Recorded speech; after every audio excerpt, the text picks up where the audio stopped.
Welcome to another edition of the Sawdust City Happy Hour Tastings here on Canadian Football Perspective. The last week before the CFL season begins. Don't forget to use that promo code, of course, CFL, so you can get yourself free shipping on your first order over $100, available to Ontario residents only, of course, and must be of legal drinking age. Today, we are throwing it back to a classic, of course, with our good friend Brewmaster Sam Corbeil of Sawdust City Brewing, to something that was from the early days, Sam, perhaps the earliest of days for you guys at Sawdust City. Tell us about Golden Beach Hazy Pale Ale. The Golden Beach is actually the first beer we ever produced. So it actually is the beginning days of Sawdust City. It's the 10th anniversary this year. November 18th marks the first day we sold Golden Beach. It's gone through some changes in terms of branding, and recipes basically stayed the same, but it was a beer that was a little bit ahead of its time. So before Hazy was a thing, before the words juicy and all that came along, those are two descriptions I used for this beer 10 years ago. And it wasn't really a thing back then. It was just kind of what I thought. The Hazy was supposed to be more about like the August afternoon. It was always supposed to be a summer beer.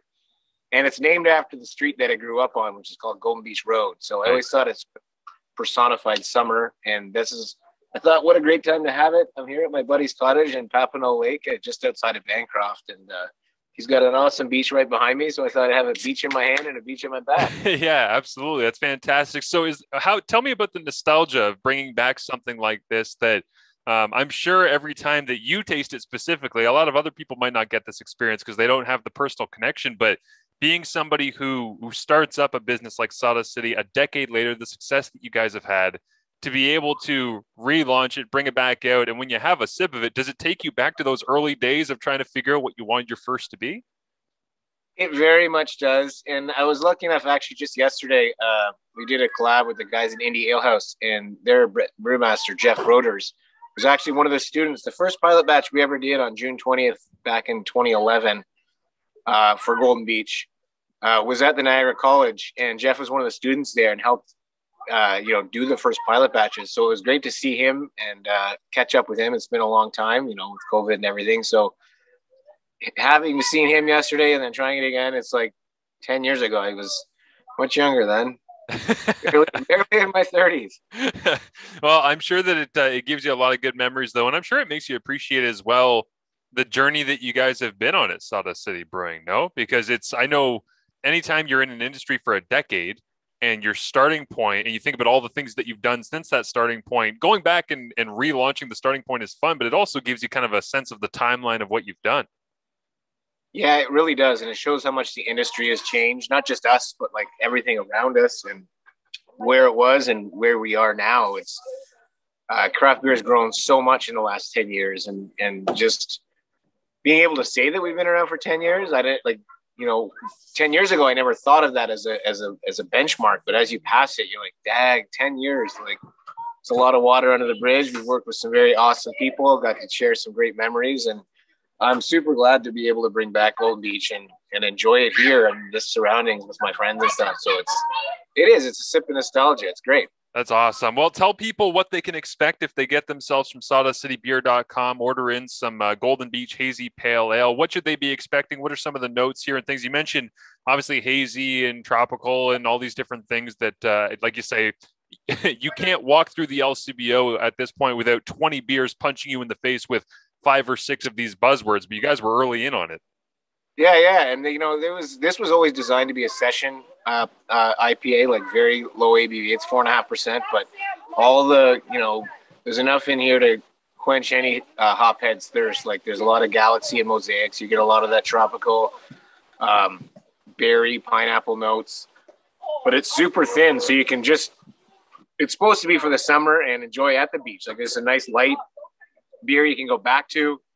So it does, like, unlike the sort of hazies that are around now, it doesn't finish high and give you that big coating mouthfeel. It's more about drinkability and session. And when it's 30 degrees outside, you want something refreshing and light, and that's what we wanted here. And so it's low ABV, which is needed in hot days in the summertime. And yeah, I'm glad that it's still a thing, and that market changed, and it's just stuck around the edges. We sort of tried to tweak it and fit it in, but I always refuse to change the recipe, and that's sometimes you do have to change a bit, but it holds a special place in my heart, and I didn't want to tweak with it. Yeah, well, the thing for me though is, and obviously, there's lots of minute details that go into it that would separate these, but for me, I think, I I actually got a funny look at the Sobeys in Stony Creek this morning because I'm going to a cottage this weekend as well here on August long weekend, and I bought 24 of the Everyday Magic Hazy IPA,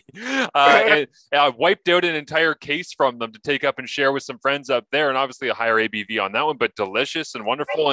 And it's like, well, that's Hazy, that's IPA and all the rest. And so this can be in its own lane because you guys make other things. You don't have to tweak this recipe. You make other things that fit into those lanes, right? Exactly. And that's sort of where Narnia came out of, because I didn't want to mess with beach enough. So I'm like, why don't we just make another one, kind of a little bit higher ABV, but still it's still 5.5, so it's pretty low. But bring in that sort of thicker, juicier aspects of the new wave of hazers. So that's where actually Narnia kind of came from, because in my stubbornness to not change Golden Beach, we just created another one. And they are different, very different in their own right. So, one is two different hops in each of them. So they're very separate, and you can enjoy them both and then see the difference yourself. If you want to get a weird look, by the way, at 7 a.m. at a Sobeys, go ahead and buy 24 of the exact same craft beer. They look at you like you are either have a severe drinking problem or you're a murderer. I'm not sure what the look I got from the woman on cash was, but you want all these? Yeah, I got friends, stuff. I'm going to share it with them. Okay, yeah, sure, buddy. Was kind of the look that I got. You feel you have to justify your purchase. Yeah, exactly. It's like as soon as you put it down on the lane, you're just like, I'm going to a cottage. Like you have to, it's like you're going through the border and you have to explain where you're going and when you're coming back, I guess. But it was a funny one for sure. Tell me about some of your summer experiences growing up. As you said, Golden Beach Road, obviously playing into the naming here, and growing up where you did, being able to want something that tastes like a beach and be at a beach like this. And I hear your kids playing around in the background there, which is fantastic. Tell me about like some of your experiences growing up and just kind of the ability to be at the beach and why this fits into that experience for people.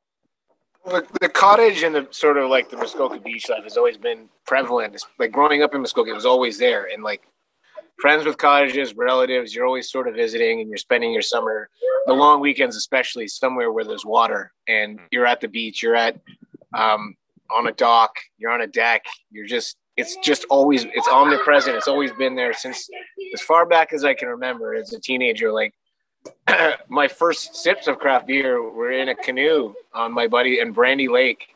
My friend had smuggled back some Maudit from Quebec, and he had it in his sock. And we paddled out in a canoe, and in the middle of the lake, he's like, "You got to try this." And he pulled it out of his sock, and it just sort of like fell out, and it was this big bottle of Maudit, and it was 8%. We're like, "Whoa, 8%!" So like, it goes right back to like my later teenage years. So it's been beer and spending it out at the cottage with your family and friends has always been there, and that's kind of what we wanted to bring. It's one of those sort of the ethos of Sawdust as well. Like we are where we're from, and we want to share that experience with everybody when they come to the brewery and with the beers that we drink and the stories that we tell. Yeah, absolutely. And again, if people want to be able to have a little bit of that Muskoka vibe and order it right to your front door, make sure you go to sawdustcitybeer.com and get yourselves all ordered up. Use the promo code CFL, and that will help you out getting ready for the 2021 CFL season. By this time, when we talk next week, Sam, the Hamilton Tiger Cats and a lot of people that have been ordering the beer are in and around the Ticats listening area here.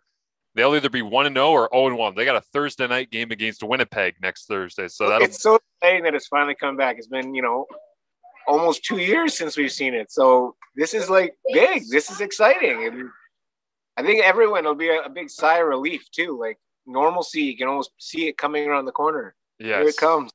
Absolutely. I was actually at a different grocery store the other day, and I was talking to a woman who had a Juventus mask on. She was a big soccer fan, and she had a little Ticats pin. And I said, "Oh, do you go to Ticats games?" She said, "Season ticket holder since '72."